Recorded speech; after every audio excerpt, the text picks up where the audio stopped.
Well, I think I know Labatut, Professor Labatut, just by accident, not by plan. But in 1962, when I graduated from Taiwan, Chu Chueng University in Taiwan, I got a scholarship to go to Princeton University graduate school. And when I applied Princeton, I even don't know Labatut is there. I even don't know Princeton University have an architecture program. It's just because I don't have any money. So I went to the American Information Center, look at the book, to see which university has the largest number of scholarship. I found that Princeton is a university. The architecture program in ratio have more scholarship than any other university. And that's the reason I choose Princeton. Not because I know the university, not because I know it has good architecture program, because not really that many people know Princeton's architecture program, because their architecture school is so small. The graduate program every year only graduate a few graduate students. That's why it's not very well known in the profession. But just because a small number of students, they have a large ratio of scholarship. That's how I went to Princeton. Then after went there, I always want to try to make myself is a good architect. I remember the first semester, and I was taught by Professor Labatut. And the second project of the first semester, we're supposed to design a religious building, not necessarily a church or Buddhist temple, but any religious building of the student's own choice. Since I am a Catholic, so I choose to design a Catholic church. Now, as architecture students, you're always thinking about design. And that design, they have to consider construction and function, all these things. So after almost half the times passed for that project, I'm already come to almost finish the design. And I have to decide where to put the cross on the church. Of course, as a design project, now I'm thinking what should be the material of the cross, size of the cross, color of the cross, and the location of the cross on the church. So when Professor Labatut came and I asked him those questions, and the Professor Labatut only said one sentence and left me. He said, "Your way think of the cross is an insult to the cross." And I just left me. And I was puzzled just like any other students, always puzzled by his statement. Then later, I asked myself, why Professor say that sentence to me. Then I ask myself a more fundamental question about what's the meaning of the cross.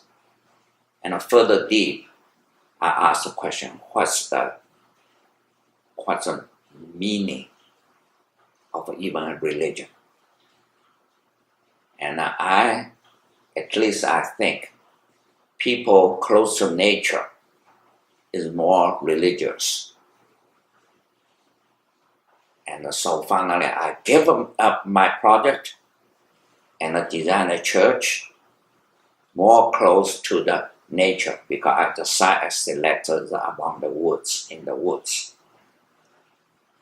And also without a cross on the exterior. And after the project finished, usually we have a jury. And usually ask the architects and other people come for the jury, give comments about our design. And one of the jurors, he is an editor for liturgical art. And that's a magazine with an emphasis on religious architecture and liturgical art and religious art. And after the jury, the editor, Labatut, asked me to send my design to his magazine for publication. As a new student, I think it's a great honor. But I think this honor not belong to me or my design ability. I think the honor should attribute to Professor Labatut. He who makes me how to think. And from there on, I look at all my work in architecture and art. Always my work is not my goal. My work should be just reflect or demonstrate my thinking. And consequently, in the last semester, when I work on a final project to get my master's degree, and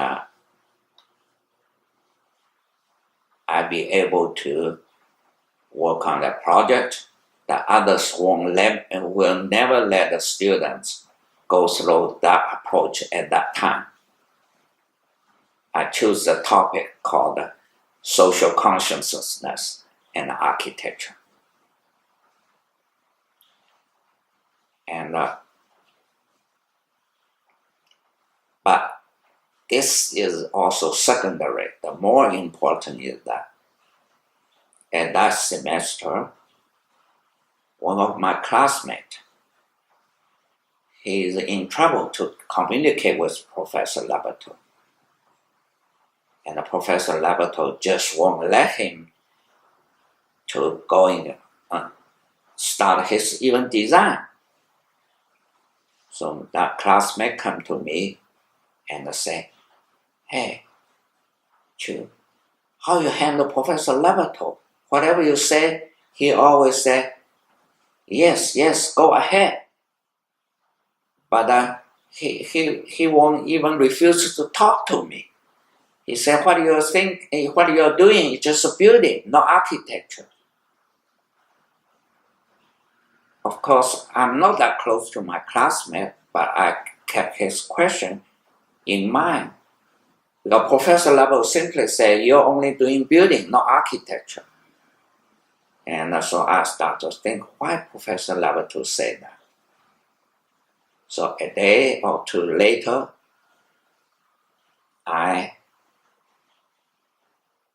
when I talk to my classmate again, I say, oh, my classmate is the family in ranching business. They own a very, very large ranch in North Dakota. And he's doing a slaughtering house for the family, as a design project. And so I told my classmate, slaughtering is not just killing the animal, but slaughtering in any religion, in any culture, slaughtering is the act of sacrifice. So next day, my classmate, when he beat Professor Labatut, and said that slaughtering is an act of sacrifice. And Professor Labatut told him, now you know what's the difference between building and architecture. And as I recall, 20 years later, when my daughter went to Princeton as an architecture student, I be able to meet the director of a graduate study at the time. See, because I found out he's the person I worked together 20 years earlier in New York City for 1 year. Then he went on to Harvard Graduate School. And then he came to Princeton as a lecturer. So after 18 years or 17 years, he became director of a graduate study at the Princeton for the architecture program. And he said, when I come, every year when the new students come in, he always give them a pep talk. Just tell them what is the difference between Princeton and the other architecture school. Because Princeton is emphasized on humanistic thinking, humanity, rather than design or just problem solving. And he tell them a story about a slaughtering house without realizing that's the story I told him 20 years earlier when we were together. It was my story. I think all this, we should think Professor Labatut is not in honor way, is a good teacher in architecture design. His contribution is how to make the students thinking.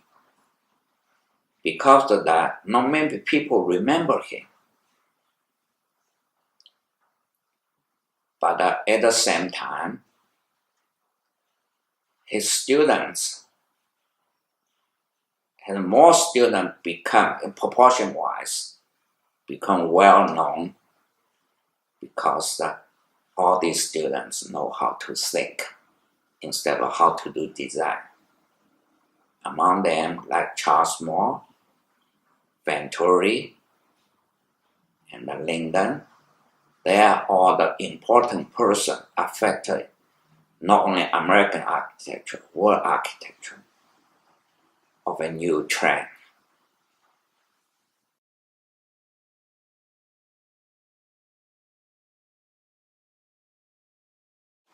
Why I always emphasize on Professor Labatut made me how to think. Because he never literally teach me how to think, but just by the way he asked the question, the way he do the things, I think That's the way he taught me how to think. For example, one time he invited me to his house to have a dinner, and with a priest just come to America from North Africa, from the desert, and just simply show a whole series of slides how the priests in South Africa celebrate the Mass with the Norman. So there's no fixed church, no fixed altar. They have to improvise the environment, all these things. And Professor tell me, this improvised church is better than any church that was built. Just by that simple statement, make me how to think about the essence of the things. And also later on, people told me Professor Labatut never invites anyone to his house, even for tea. And I still wonder why Professor Labatut invited me to his house. I still wonder. He's a little bit distant from anyone, not that close to the students. He never explains why he said what. That's why everybody just complain. He's an old professor, never tell them how to do good design, you see. That's why I mentioned to you why he can stay at the Princeton for 30 years. I even wonder, maybe God's will. But anyone like that cannot stay that long at the university as senior professor. Actually, he never published any written in theory or anything. He never designed a building.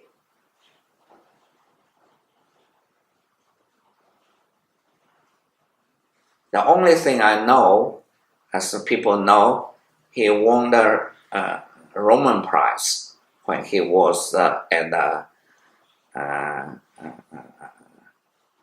Beaux Art School. He studied architecture. He's the second prize winner or first prize winner. So he went to Rome with that prize. That's the highest honor in France at that time. See? And he went to Rome for 1 year, and I think went back to France for a couple of years. Then he's invited by Princeton University to go to Princeton. I don't know why they invite him. I don't know anything, to be honest. He just won over the old professor there, because when I was there, he's about 60, just about 60 years old. Maybe 58 to 60 years old. And 5 years later, 5-6 years later, he retired. And then later on, I think that he had Parkinson's disease. So when I established scholarship, he's living, but I don't think he's that much aware, because he cannot talk, cannot walk, or the Parkinson's disease is always shaking.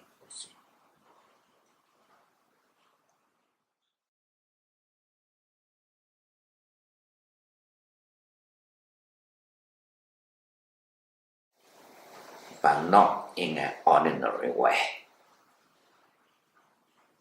in terms of humanism. And I think that's his contribution to the architecture, because all his students thinking in terms of humanism, while the The word train is thinking in reason and the logic. And that's why make his students is more unique than the other architects. I don't think his students ever realized that, to be honest.